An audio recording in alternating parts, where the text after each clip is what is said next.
Hi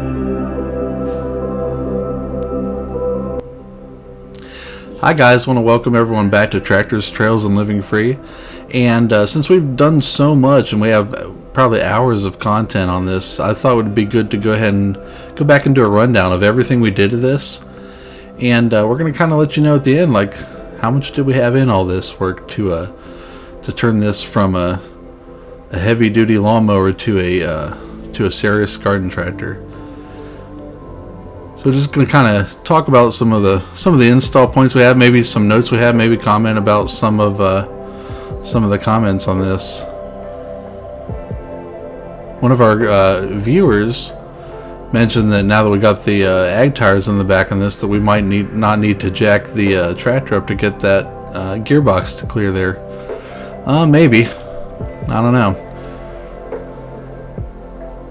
One thing I noticed in a lot of these videos after we've done a handful of them was that it seemed like that 3-ton jack there seemed to be a recurring character in every one of our videos, so that came in pretty handy.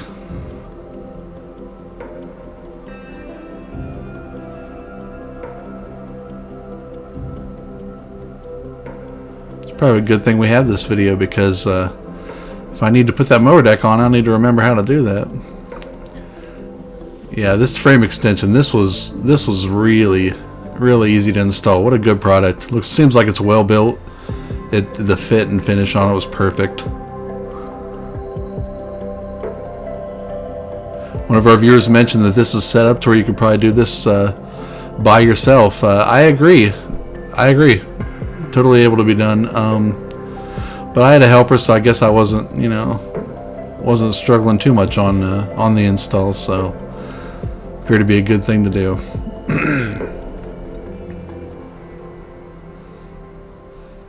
I'd still like to get some new dust caps for these hydraulic outlets here. Haven't done it yet. I've seen several online that kind of like a color coded them out, that they seem like they're priced pretty well. I will need to do those. I certainly won't have the plow on all the time unless I need to use it for front ballast.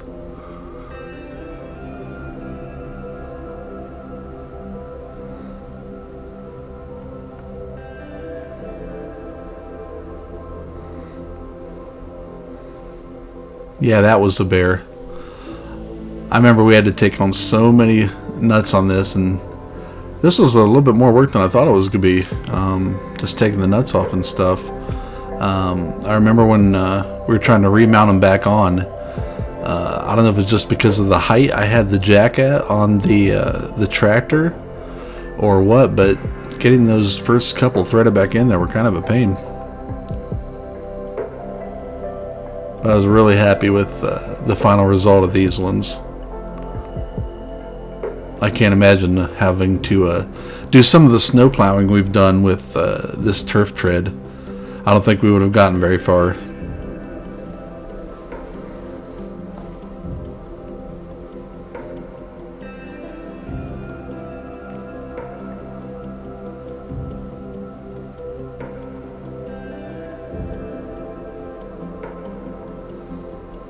Another thing I've thought about doing that I noticed with these is maybe adjusting those independent rear brakes on this. It kind of looks like there's a bolt in the back there. If you're looking at the back of the tractor, it's kind of like a bolt. It looks like if you tighten it up, it looks like it'd probably take off some play and kind of make the shoes engage a little earlier, so that those independent brakes could actually work pretty well. But I remember this was a pretty tedious process here. Still haven't got around to painting those rims yet, but maybe when the weather gets nicer and more conducive to paint sticking, we'll get on those.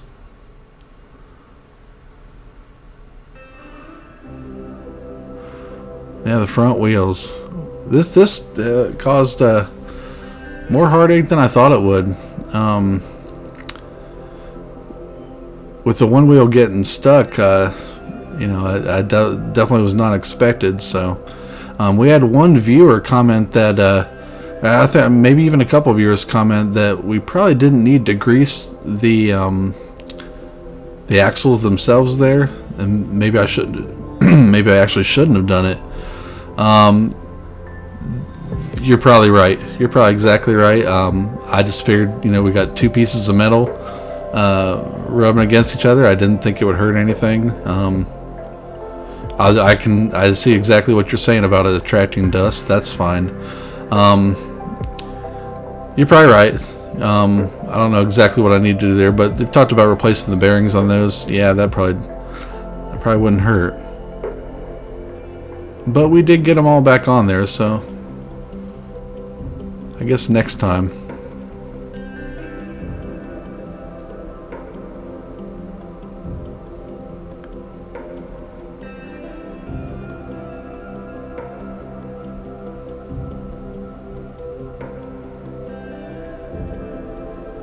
Yeah, so this was the side where, I believe this is the side where I was having trouble getting the that snap ring back on there. Just a little backstory there is one time we went out in the woods with it, and that snap ring actually came off, and the big washer and the little washer came off, and we had to go find it. So that wasn't good. I actually think maybe the small washer was something that was added by the original owner on the, I guess it'd be the driver's side, and on the passenger side, I actually took it back off because it was keeping that snap ring from gripping on there. So that's something to think about too. Maybe we just didn't need those washers at all. The small ones, not the big one. This headlight install, this was kind of hard to believe. It fought me as much as it did. I mean, they pretty much just, push in and twist like every usual headlight lamp. But I don't know if it's just the angle or just my visibility down in there. Man, it seemed like it was fighting me the whole time.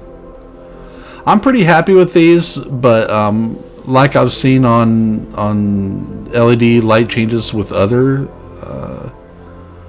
machines, if you just put them in directly into the socket like this, they do kind of flicker like some of the other ones do. I guess you need some kind of ballast or something to kind of take that away. Or I also saw someone hook, I think it was on a motorcycle, hook that circuit directly to the battery so that you don't get it, off the alternator. So that's something to think about. But they're nice and bright, and flickering's not too bad. You've probably seen in the last snow plowing video when it was pretty dark there. You can kind of see the flickering there too. It's not bad.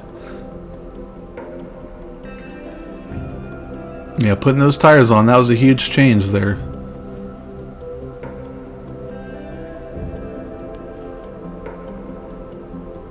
I kind of think this section here was what really kind of made it a tractor. Short of having a rear PTO on it, this really kind of gives me some options as far as some rear attachments. I'm still thinking about a grader box on these, but I'm not sure which way I want to go with it. I almost feel like if the vendor selling them would actually maybe let me bring my tractor and actually try out a couple.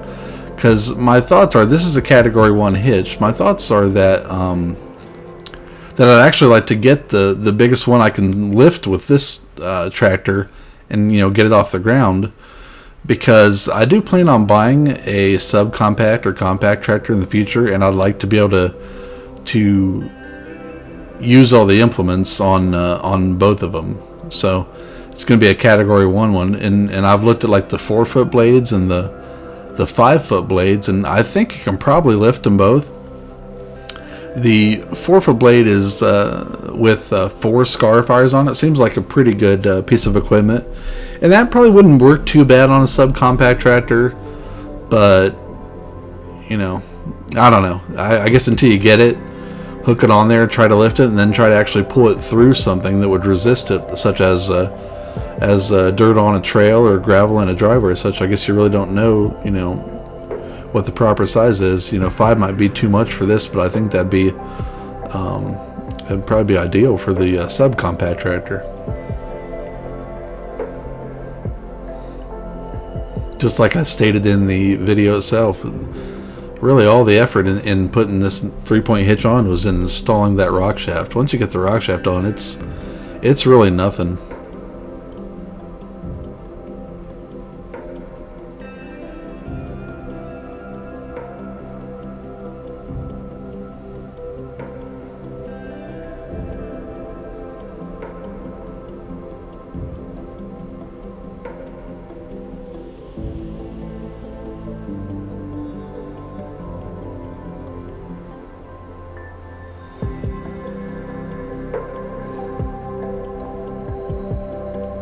You know, one thing I'll say about the Rug 3-point hitch is everything about it seemed to fit well. The only thing that seemed stubborn about it was the little balls in the end of the lower arms. They, you know, I just don't know if they just need to work more. But you know, I think one of them was kind of stiff, and I think one of them on the top of the top of that piece that looked like that I'm holding right there, that kind of looks like a tie rod. Like one of those was just really stiff. But I imagine some lubrication and working it a lot. I'm guessing that probably gets pretty loose too. But just new out of the box, it was kind of stiff. But man, I think it's such a heavy duty piece of equipment there. They have a pretty simple, basic website. I actually picked this up on a sale they were having. And I want to say that this was, I don't know, $20-$40 cheaper or something than it is usually. But thankfully, this is also in Ohio, so I was able to save on any shipping if there was any. I think there was. I don't know if they have a free shipping deal with anything, but I was able to drive over and get it. It's about an hour away, over in the Canton area, actually in Massillon, but right in that area.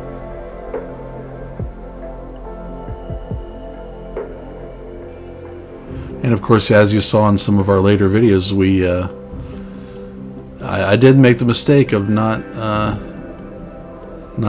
getting that nut on that threaded rod all the way back in, so it'll lower all the way down. So that was a little bit of discouragement. And I've had some commenters say that I could have done that without taking the rock shaft off. I kind of see that. Again, they're probably exactly right. But I didn't have a lot of experience with this thing, as you can probably tell sometimes. So I'm going to do things the hard way once, I think, before I do them the smart way. I haven't used this weight rack yet because I haven't picked up any weights, but I think that's going to be an awesome attachment. As you can see here, it's getting way down there compared to where it stopped before, so that was good. And the Plow Edge. Here I'm showing how easy it was to cut, or not easy, depending on what you're thinking. The reason I kind of proceeded with doing this, even though it was already snowy and cold outside, was the fact that the first time I did some plowing with this, and I just had that metal edge, it was rough. It's kind of jarring when you hear that thing scraping along the pavement. So I think attaching this thing kind of made everything way better. It plows smoothly now, doesn't make any noise.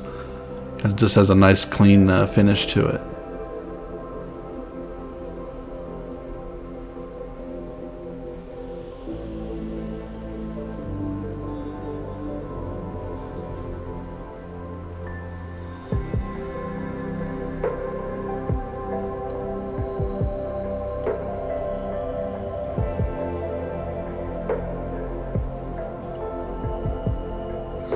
I've really enjoyed doing a lot of this stuff on this tractor because it's just been a real project. I was never really in the market for a garden tractor.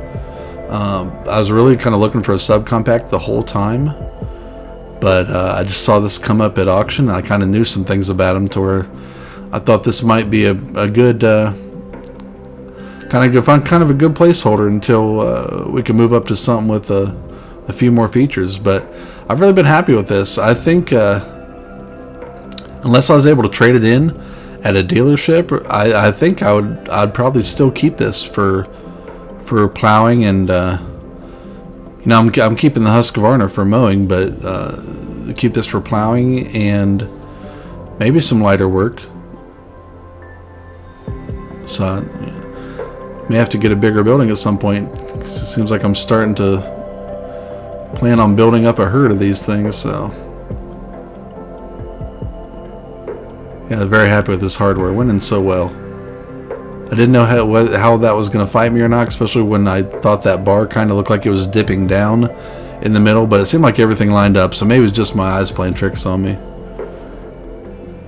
And there we go. That's how it came off the trailer when I dropped it off from the auction.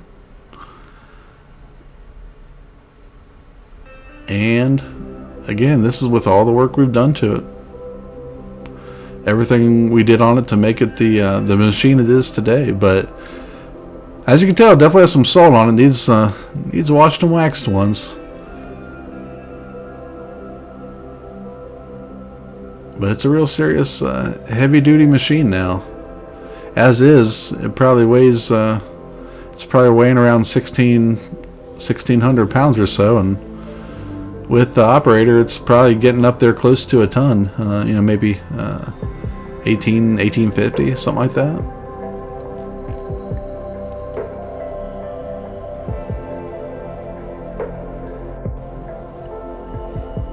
All right, guys. Now the point you've all been waiting for. Basically, we're going to show you exactly what all this stuff costed, and give you our honest prices here. You saw the John Deere we bought it at auction. Probably fair market value for our area. Snowblade used, front frame extension on eBay new. Category 1 hitch. I drove there directly to save costs, and it was on sale. Bought the weight rack there as well. Toppling pin. TSC, I believe. Front and rear tires online. The mat, Rural King, hardware, local hardware store, tire mounting, local tire shop. And that's what we got into it.